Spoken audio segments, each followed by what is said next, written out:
Versus Allu Arjun. Khesari Lal Chhapra Bihar से, अल्लू अर्जुन चेन्नई तमिलनाडु से। खेसारी लाल एक फिल्म का चार्ज करते हैं लगभग 40 से 50 लाख रुपए। अल्लू अर्जुन एक फिल्म का चार्ज करते हैं लगभग 12 से 15 करोड़ रुपए।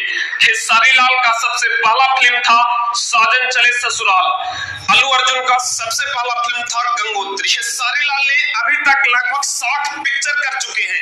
अल्लू अर्जुन ने लगभग 20 पिक्चर कर चुके हैं। खेसारी लाल के पास कुल संपत्ति है लगभग 210 करोड़ रुपए का।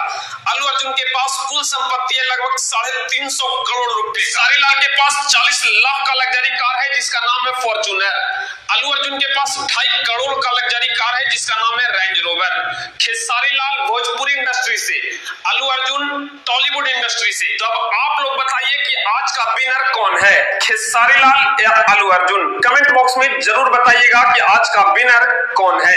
और इसी प्रकार के नए वीडियो पाने के लिए हमारे यूट्यूब चैनल चकाचक भोजपुरी को जरूर सब्सक्राइब कर लीजिएगा दोस्तों, ताकि कोई भी वीडियो आप तक पहुंचे।